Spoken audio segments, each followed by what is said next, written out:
ამბით აღვნიშნო ეს ყველაფერი, რა იყო დაგეგმილი და რა იყო განზრახული და რა არ გამოუვიდა ჩვენს იმპერიულ ადმინისტრაციას, არაარჩეულ ხელისუფლებას. ცოტა ხნის წინ უყურე, ახლა უკვე დისიდენტი მომღერალის ალა პუგაჩოვას ინტერვიუს, ძალიან საინტერესო. ძალიან საინტერესო, მეც უყურე, კი 3 საათი, მაგრამ ღირს. ხო, ნამდვილად ღირს, ძალიან საინტერესოა და იქ ჩანს ძალიან ინტერვიუში, ძალიან კარგად ჩანს რა მოხდა წარმატებით რუსეთში და რა უნდოდათ რომ მოხდენილიყო საქართველოში. როდესაც ის ყვება, რომ მას შემდეგ რაც მიიღეს ეს აგენტების შესახებ კანონი, ჩვეულებრივ კერძო პრესტიჟულ სკოლებშიც დაიწყო საუბრები, რომ აი ეს აგენტის შვილია, ეს აგენტის შვილია, ბავშვებშიც მოიწამლა ვითარება და მათ შორის ამის გამო მოუხდათ მათ წასვლა რუსეთიდან. ეს ჩვენ ნახეთ, ჩვენმა საზოგადოებამ ეს ძალიან მნიშვნელოვანია. 300 დღე ვიქნებით, 500, 400 სანქციებს ასე მივიღებთ, ისე მივიღებთ. ჩვენმა საზოგადოებამ წითელი ბარათი აჩვენა ამ მომავალს. ზუსტად ამ სცენარით მიდიოდა ყველაფერი, რომ აქ უნდოდა ქართულ ოცნებას შემოეღო სიტუაცია, სადაც ვიღაცაებს დაგვარქმევდნენ აგენტებს და გამოვიდოდით ქუჩაში, სკოლაში, ბაღებში და ქართველებს შორის იქნებოდა ეს სიტუაცია, რომ ჩვენ აქ არ დაგვედგომებოდა. ეს არ გამოვიდა, ეს გამოვიდა რუსეთში და მთლიანად ყველამ აი იმ მსხვერპლით, რამ მსხვერპლით ახლა გავიღეთ როგორც საზოგადოება, ამაზე უარი თქვა. აი აქ რომ მოვდიოდი, დიანა, დავასრულებ ახლა, რომ მოვდიოდი. აგერ ძველ თბილისში არის სახლი, სადაც ერთ სახლში ცხოვრობდა ფილიპე მახარაძე და ევგენი მიქელაძე, რომელიც იმავე რეჟიმად დახურიტა და აწამა და ასე შემდეგ. ერთ სახლში ცხოვრობდა. ეს არის ქართული რეალობა და ეს არის, რასაც ყოველთვის იყენებდა ხოლმე რუსეთი საქართველოს განვითარების შესაჩერებლად. ეს არის შუღლი დაპირისპირება, ერთმანეთისზე გადაკიდება და ჩვენ რაც მოვახერხეთ, სულ მცირე, ყველაფერს სანქციებს თავის რო დავანებოთ. ეს მომავალი თავიდან ავირიდეთ, ეგ აქ არ გამოვიდა.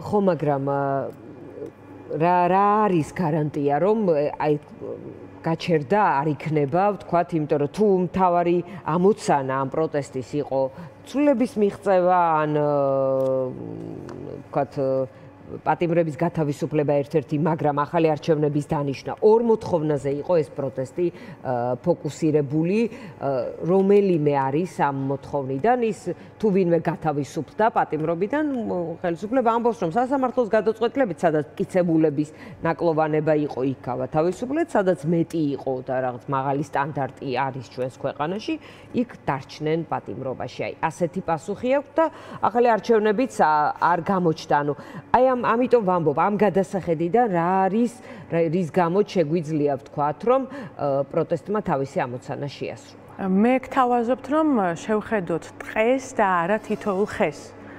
ანუ ტყეს რო უყურებ, გლობალურად კონტექსტში, კი ბატონო, შევხედოთ. შეიძლება შევხედოთ თითოეულ ხეს და ბუჩქს. ის რომ რუსული სცენარი, რაზეც წინა კითხვის პასუხად ამბობდით, რომ აქ რუსეთი ვერ იქნება, ეს არის მთავარი შედეგი. რა თქმა უნდა, ყველაფერი სხვა აქ არის ინსტრუმენტი, საშუალება და განვასხვაოთ, ხო? რა არის მისია, რა არის სტრატეგია, რა არის ტაქტიკა. ანუ მე ვიცი და სიამოვნებით გამოყვებით ამ საუბარში, მაგრამ როდესაც მეკითხებით, გამარჯვება რაში მდგომარეობს, ჩვენი მისია იყო და არის, რომ ამის საშუალება ამათთვის არ მიგვეცა. და ეს ინტერვიუ წავიკითხე, დავინახე, რა ტიპის საზოგადოება უნდათ მათ რომ აქ შეექმნათ, ხო? ეს არც მაშინ არ გამოვიდა, ეხლა კიდე გავუსმევ ხას. 20-21 წელს აქ რო შემოვიდა ბოლშევიკები რო შემოვიდნენ, სადღაც კვლევაში წავიკითხე, დაახლოებით ეს ციფრი მართალია, 21,000 ადამიანის დახვრეტა დაჭირდათ. და ეს არის მარტო დახვრეტილი, პლუს გადასახლება ციმბირში, უგზო-უკვლოდ დაკარგული და ეს მთელი რაოდენობა. იმისთვის რომ აქ შეენარჩუნებინათ აი ეს, რაც ეხლა გააკეთეს რუსეთში მორიგჯერ, ხო? 2000-იან წლებში. ხო და ჩვენ ეხლა აი ამ მეთოდებით რაც გავაკეთეთ, აი 300 დღე იქნება პროტესტის თუ სანქციებისთვის იქ ზიარული, თუ ხალხში ყველაფერი. ეს ჯერ შევინარჩუნეთ. თქვენ კითხვას გაუსმევ პასუხს, არის თუ არა ეს გარანტირებული? არ არის გარანტირებული. ეხლა, როდესაც საუბრობენ მეთვალყურეობაზე და კონტროლზე, აქ არის რამდენიმე მეთოდი. რატომ იცი ვიღაცისთვის, ანუ ბოდიში, ვიღაცისთვის ჭიქა არც ისე სავსეა და არც რაღაც ამ მიდგომით რომ წავიდეთ, ვიღაცისთვის აქ არის უკვე რუსეთი და უარესი, ვიღაცისთვის ეს არის რაღაცნაირი ნორმალური ქვეყანა, ანუ ყველა თავისი პოლიტიკური გემოვნებიდან და პოლიტიკური ხედვიდან აფასებს აქ სიტუაციას. ამიტომ თქვენ როცა ამას ამბობთ, ვიღაც არ დაგეთანხმებათ, რომ უფრო მძიმეა და არ დაგეთანხმებათ ასევე, რომ საერთოდ არ არის სიმძიმე, ნორმალური ქვეყანაა, ასე უნდა იყოს, ანუ ოცნების მომხრისთვის ის კარგად გძნობს მეტნაკლებად თავს ამ მოცემულობაში, მისი მოწინააღმდეგისთვის ეს რუსეთზე უარესია, ასეთიც მოგვისმენი. ანუ ძალიან რადიკალიზებულია პოზიციები და თქვენ როცა ამბობთ, რომ შედეგი არის ის, რომ ჩვენ არ ვართ რუსეთი, ეს აჩვენა საზოგადოებამ მისი ძალისხმევით, ანუ ვამბობ, რომ აქაც იქნება მოდავე ბევრი, იმიტომ რომ უკიდურესად ხედავს, უკიდურეს წერტილებიდან უყურებს საზოგადოება. რა თქმა უნდა, მაგრამ მე რასაც ვიყენებ ამ ვითარების შესაფასებლად, ეს ფაქტია. ნებისმიერ აი ამ გადაცემასაც რო უყურებთ ამ ინტერვიუს, იქ ისინი ვალდებულნი არიან და რუსეთის მოქალაქეების ნაწილი, რომლებიც არიან მებრძოლები, რა თქმა უნდა, ისინი თავი ჩაქინდრეს და წავიდნენ და დარეგისტრირდნენ აგენტებად და ის რეალობა იქ შედგა, რომ რუსული საზოგადოება დაიყო აგენტებად და არა აგენტებად და დაიყო იმათ, რომ არა აგენტების ხუებს, რომლებიც ქადაგებდნენ დასავლურ პასუხს, აგენტებს ეძახიან ოღონდ ეს რა დონეზე იცით, ეს არის საბავშვო ბაღის და სკოლის დონეზე. ეს არის ფაქტი, რომ საქართველოში ვერ ხდება. საქართველოში აი სწორედ 20-23-დან დაიწყო ხო ეს ყველაფერი. ამას რომ მე არ დავიწერ ჩემ თავზე აგენტს და თუ გინდა დამიჭირე, თუ გინდა ჩამსვი, თუ გინდა ბატონო, მე მოყვებით რომ ეს კი არ შედგა ასეთი. არ გამოვიდა ეგ. კი ბატონო, ახლა მოცემულ ვითარებას როგორ უყურებთ? რა არის მნიშვნელოვანი? რა მოხდება 4-ში, თუ რა მოხდება 5-დან? ანუ რა იქნება პოლიტიკის ღერძი 5 ოქტომბრიდან? უკვე ანუ რის ირგვლივ აეწყობა პოლიტიკა? მე დავიწყებ იქიდან. კი, დავიწყებ იქიდან, რომ იგივე ეს ოკუპაციის ისტორია რო გავიხსენოთ, ხო, იმ სისხლიანი ჩახშობის მერე, რომელიც აქ იყო 21 წელს, ცოტა ხანში აჯანყებაზე ხდებოდა და მერე მოხდა 24 წლის აჯანყება და ისიც რაღაცა სასტიკი რეპრესიებით დასრულდა. იმის ხაზგასმა მინდა, რომ ქვეყანაში სადაც მიუხედავად რეპრესიებისა, მიუხედავად აბრაგებისა, ფირებისა, საშინელი ვითარება იყო მაშინ. არ ჩააცხრა და მოუკიდებლობის სული, მე ყველანაირად ვეწინააღმდეგები იმ გაგებას, რომ 4 ოქტომბერს რაღაცა 5 ოქტომბერს ჩვენ თუ რამე არ გამოვიდა, თუ არ შეიცვალა, თუ რაღაცა ჩვენ ყველამ უნდა თავი ჩავქინდროთ, ეს მგონია არის მტრის სამსახური. თქმა რომ ჯერ ეს ერთი ის ხალხი, რომელიც აუცილებლად იფიცებს, რომ ახლა მივალ და 4 ოქტომბერს ღამის 12 საათზე ბიზინა აქ საქართველოში არ იქნება, ვინც ამაზე იღებს პასუხისგებლობას, ეს პასუხისგებლობა აუცილებლად უნდა გამოიხატოს რაიმე შედეგში. მე ამას ვამბობ როგორც პოლიტიკოსი, რომელიც უქადაგებ პასუხისგებლობის პრინციპებს. ჩვენ მქონდა 2021-ში შემთხვევა, როდესაც მთელმა ელიტამ პოლიტიკისა დაიფიცა, რომ პარლამენტში არ შევიდოდა, ხელი მოაწერა მიშელის დოკუმენტს და მე ვითარება გამოაცხადა შეცვლილად და შელაგდნენ პარლამენტში და ყველამ ჩამოიწია საკუთარი რეიტინგები. ეს რეალობა აქ არის, აქ დიდად პოლიტიკაში სიტყვა დიდად ბევრ რამეს არ ნიშნავს. ანუ მე ვფიქრობ, ჯერ ეს ერთი, რომ იქ ძალიან მნიშვნელოვანია ყოფნა, თუ იქ არიან პოლიტპატიმრები პირველ რიგში, მათ მხარდასაჭერად და იმ ხალხის მარტო არ დასატოვებლად, რომელიც არის ციხეში ამისთვის. მეორე, თუ ვინ იღებს ამაზე პასუხისგებლობას, ამაზე, აი კონკრეტულად საორგანიზაციო საკითხებზე და შედეგებზე პასუხისგებლობას, ამაზე ცხადი პასუხია გადაცემი. პარტია ხალხისთვის ამას არ აკეთებს. ჩემმა მომრჩეველმა მინდა იცოდეს. იმიტომ რომ ეხლა მოვდიოდი გზაში და კითხვებს ვსვავენ ადამიანები, რომელსაც მოლოდინების ზევით ეწევათ. ჩვენ ორგანიზატორები ამისი არა ვართ. თუ იქ იქნება ცეცხლაძე და ასე შემდეგ, ეს ოჯახები, რომლებიც ამ ტვირთს წევენ პირველ რიგში, მე მათ გვერდზე აუცილებლად ვიდგები და მესამე და ძალიან მნიშვნელოვანი. ამ სიტუაციაში მიამიტობაა ფიქრი, რომ შენ სახელმწიფოს მხარე და უსაფრთხოების სამსახურები არ ემზადებიან. ამას ვამბობ როგორც ექსპერტი ადამიანის, რომელსაც წიგნებიც მაქვს დაწერილი საპოლიციო ღონისძიებებზე. როდესაც არის ხალხი, რომელიც ამბობს, წინასწარ აქვეყნებს ამოცანებს და ასე შემდეგ და დღეს და საათებს, ძალიან მნიშვნელოვანია, რომ ასევე გვითხრან, არსებობს თუ არა რაიმე ჯგუფი, რომელიც მუშაობს სცენარებზე. ხო? იმიტომ რომ ამ სიტუაციაში აქეთ მხარე აუცილებლად მუშაობს სცენარებზე, ეს ამ სამის ნაწილია.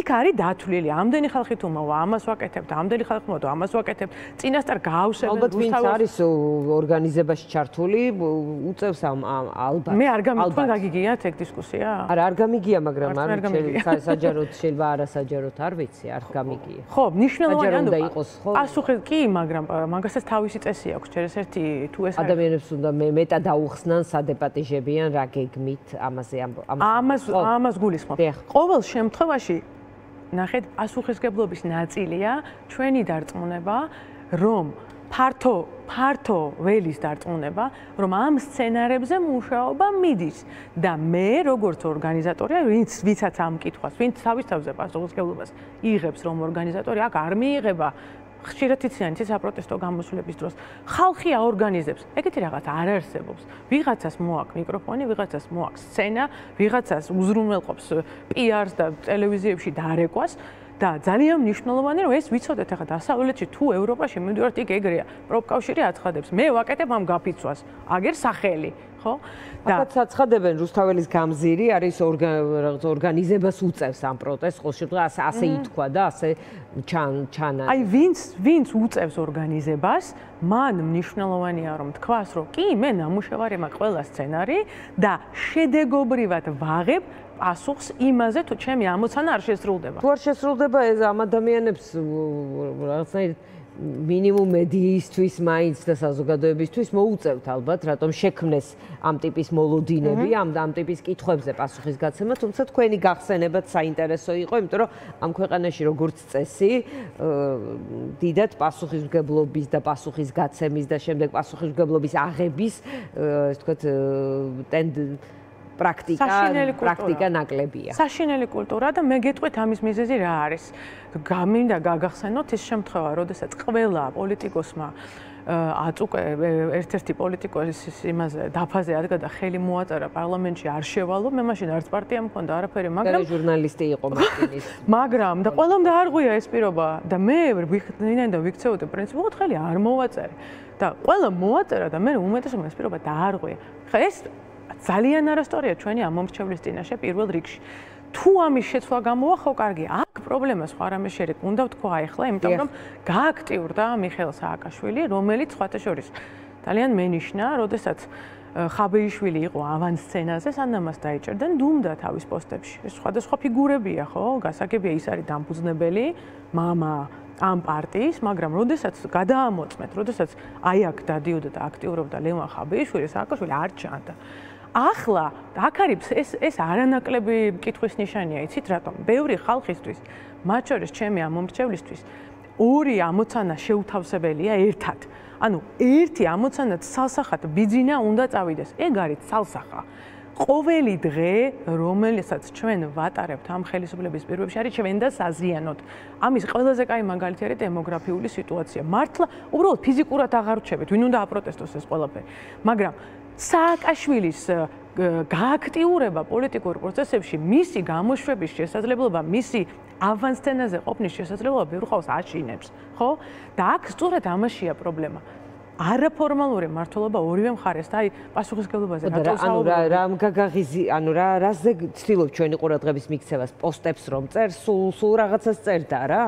არა, ბოლო დროს, როდესაც ეს პროცესები წამოიწყო და მის ავანგარდში სანამ დააკავებდნენ და გარდა ამისა ჩამოართმევდნენ საზოგადოებასთან კავშირის უფლებას ლევან ხაბეიშვილს, ხო ეს მოხდა, ანუ ის გააჩუმეს.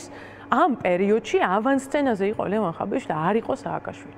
რატო ვამბობ ამას? იმიტომ რომ ნაციონალურ მოძრაობას როგორც ოცნებას ახასიათებს ეს ფენომენი. გამოიყვანენ ბევრ ადამიანებს, როგორც გააკეთეს შარ მიშელზე. ასაუბრებენ მათ, მაგრამ საბოლოო ჯამში რაღაც თუ არ გამოვა, მიხეილ სააკაშვილის რეიტინგი არ მცირდება და არც იზრდება. ეს არის ფენომენი, ხო ვიცით? ბოლო 13 წელია ეს ასე. თუ ამას 25 მიხეილ სააკაშვილის რეიტინგს დავუკავშირებთ 5 ნომრის რეიტინგს მცირდება, ბოლო არჩევნებმა ეს აჩვენა. არა, ბოლო არჩევნებზე პროპორციულია. იცი რა, ბოლო არჩევნები მე მგონი გადავდოთ გვერდზე, იმიტომ რომ კიდევ, მაგრამ სხვათა შორის ის ხალხიც, ვინც ბოიკოტშია და არ აღიარებს და მანდატიც დატოვა და მეტიც ავანგარდში იყო მანდატის დატოვების, ასევე ყვება, რომ ჩვენ პირველ ადგილზე მყოფი ოპოზიციური გუნდი ვართო, მაგალითად კოალიციას სრულების რამდენიმე ლიდერს უთქვამს ეს ეთერში. ასე რომ სად გადავდოთ? იმ გადავდოთ იმ ხრივ, რომ მე არ მინდა და არანაირი სტურველი არ მაქვს იმხელა პრეტენზიები მაქვს მიხეილ სააკაშვილის მიმართ, რომ არ მინდა რომ აღმოჩნდე მისი ციფრების დამცველი არჩევნების დროს. მე შემიძლია დავიცვა ჩვენი ციფრები და მე შემიძლია მოვყვე არჩევნებზე გაყალბების შემთხვევები, როგორ გაყავდა მექანიზმები. ბოლო 12 წლის განმავლობაში თუ შეხედავთ კონკრეტულად მიხეილ სააკაშვილის ლიდერობის ქვეშ აი ამ პარტიის მონაცემებს, ის არის მეტნაკლებად სტაბილური. შესაბამისად, რაც არ უნდა გააკეთონ წინა ხაზზე მყოფმა პირებმა, ეს არის მიხეილ სააკაშვილის პარტია და როდესაც ვიღაცები ამბობენ, რომ ეს ხალხი წინ გამოდის, მაგრამ განულდებიან, იმიტომ რომ პირობა ვერ შეასრულეს. შეხედეთ რა მოხდა შარლ მიშელის დროს, თქვა მის თქმა მინდა. ანუ ესენი თუ განულდებიან, არაფერს ეს გლობალურად არ შეცვლის, იმიტომ რომ თავარი მოთამაშე სააკაშვილი, ანუ ამის თქმა გსურს. ის არის ელმავალი, როგორც აქეთ ამხარეს არის ელმავალი. 4-თან დაკავშირებით თქვენი სკეპტიციზმი დავინახე და შეკითხვები. ახლა კიდევ ერთხელ პროცესზე, რომელსაც თქვენ გამოეთიშეთ, ეს იყო თქვენი გადაწყვეტილება, ყოფილიყავით ჩართული საარჩევნო პროცესში. ფიქრობთ, რომ ეს სწორი გადაწყვეტილება იყო? იმიტომ რომ ასევე ამ სტუდიაში მომისმენია არჩევნებში მიმავალი პოლიტიკური პარტიებისგან განმარტება, რომ ყველა ვინც ეთიშება არჩევნებს, ის რაღაცნაირად კალაძის გამარჯვებას უზრუნველყოფს ამითან, ამის მოკავშირეა, როგორც მომისმენია პოზიცია, რომ ვინც არჩევნებში მიდის, ის არის ოცნების და ივანიშვილის მოკავშირე. ხო, ისეთი სიმახინჯე მოხდა აქ ოპოზიციაში ბოლო თვეების განმავლობაში, რომელიც სხვათა შორის ზედმიწევნით იმეორებს, რაც მოხდა ვენესუელაში, რაც მარწმუნებს, რომ რაღაცა კლასიკური სცენარია. ეს არის დაყოფა და ის, რომ ბოლო დროს აი ეს ჯგუფები, მე ვცდილობ, რომ ამაში მონაწილეობა არ მივიღო, ეს ჯგუფები ერთმანეთს უფრო აზიანებენ, ვიდრე აზიანებენ ბიძინა ივანიშვილს. ამიტომ მე ამას ყველაფერს ვარქმევ, ეს არის ძველი ოპოზიცია, ეს არის ჩვენი წარსული. აი ეს კინკლაობაც არის ჩვენი წარსული.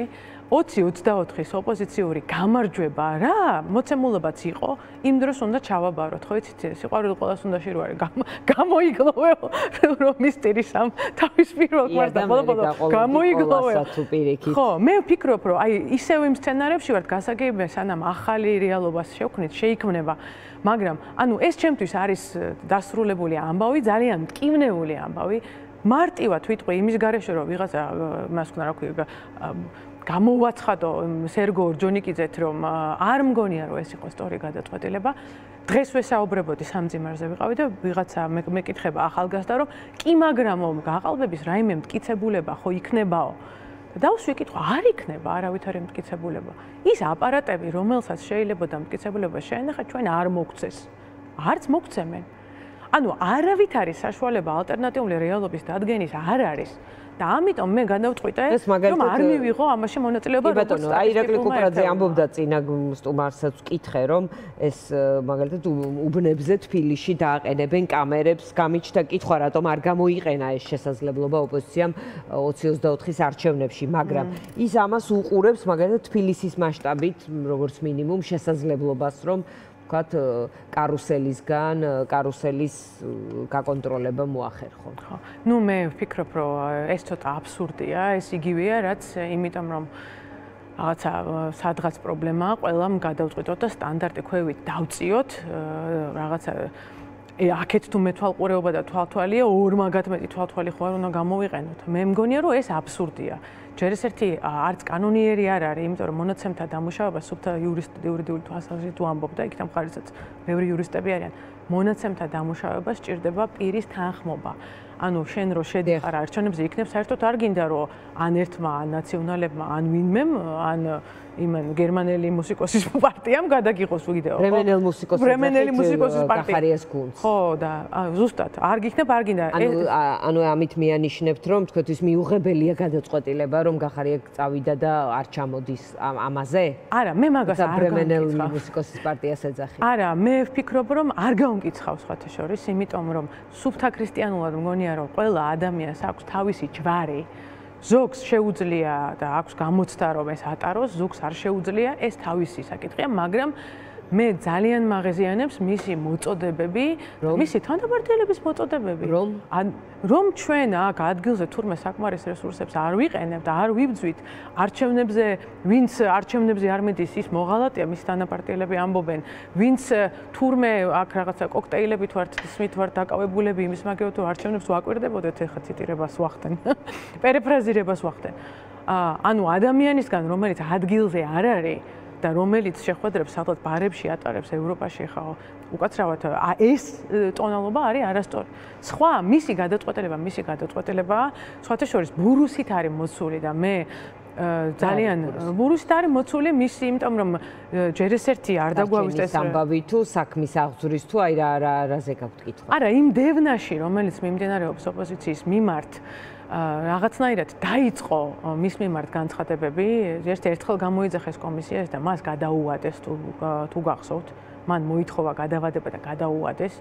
მერე ამ გადავადების პერიოდში ის გავიდა ქვეყნიდან, გადავადების პერიოდში. მეორე, როდესაც დაიწყო თქვეს, რომ დავიწყეთ გამოძიება ჩორჩანაზეო და ადვილი იყო მარტივად მოწმეთ, რასაც გაუკეთეს ხუებს, ხო? მოწმეთ დაიბარებდნენ და არ გამოცხადებოდა და დაიწყებდნენ მის მიმართ დევნას. ეს არ გაკეთდა, ანუ ეს საქმე თაროზე შემოიდო. და მე ვდარდობ, რომ ეს ხომ არ შეუკავშირდება მის წინასწარ სიგნალებს, რომ 4 ოქტომბრის მერე შეიძლება შევიდეს პარლამენტში და ამისთვის იყოს გამოყენებული. მისი პარტია ზოგადად რა ეს იყოს მისი სასარგებლოობა პოლიტიკურ პროცესში. ხო, მაგრამ ეხა მისი წასვლით რა სარგებელს ქმნის, ანუ რითი ვაჭრობს თქო, რომ აი შევალ თუ რა აი ეს ვერ გავიგე იქნებ უფრო. მარტივად. ანუ, როდესაც ის გამოიძახეს პირველად კომისიას. ეს დეტალები ვიცი გამოძახება არ. ანუ თქვენ ფიქრობთ, რომ მას შესაძლებლობა მისცეს, რომ გასულიყო ქვეყნიდან, ანუ რაღაცნაირად ამის შესაძლებლობა მისცეს, ანუ ეს საქმეც გამოიყენეს იმისთვის, რომ ის დამძიმდება. ანუ ჩამოგეკიდება ეს საქმე ან საერთოდ გაუქმდება იმ შემთხვევაში თუ როგორ მოიქცევი ანუ ამას ამბობ ანუ ნახეთ ეს საქმე იქნება მასთან სავაჭროდ პარლამენტში შესვლა არ შესაძლებელი სხვა პოლიტიკოსებისგან განსხვავებით რომლის მიმართ სისტემა იყო ხიცტი და მკაცრი ის კი არა ხალხი რომელიც პოლიტიკაში არ ყოფილა წლებია ისინი მანევრირების საშუალება დისკრეცია მისცეს რა თქმა უნდა აგერ ფაქტია საქმე გადააგზავნეს და დაკითხვაზეც არ დაიბარეს 5 ოქტომბერს როგორ ხედავთ და დაგემშვიდობებით მოკლედ მე ამ მოვლენებს უყურებ როგორც ოცნებასთან შეურიგებლობის გაგრძელებას ხალხისთვის რომელიც სულ აჯანყებაში იყო მათ შორის სერიოზული ჩახშობების მერე გონია შეურაცხყოფის მიყენება თქმა რომ ეხლა და ან მერე არაფერი არ იქნება ესე საკითხის დასმა ეს შეიძლება ვიღაცის პოლიტიკური სტრატეგია მაგრამ არა რეალურია საქართველოში შეურიგებლობა გაგრძელდება მათ შორის მე გუში მქონდა შეხვედრა სლოვაკეთის საელჩოსთან უკაცრავად ეხლა არ ამგონია რომ ქართველებს ამის მერეც ჩვენ დაგვავიწყდეს რომ შეიძლება უვიზო მიმოსვლა გაგვიუქმოთ ხო ეს ხო სერიოზული საზრუნავი დარჩება ეს ნახე სხვათა შორის თქვენი აქტიურობა ამ ხრივ სოციალურ ქსელში მადლობა ანატოლიძეს რეკლამის შემდეგ დავბრუნდები და გვექნება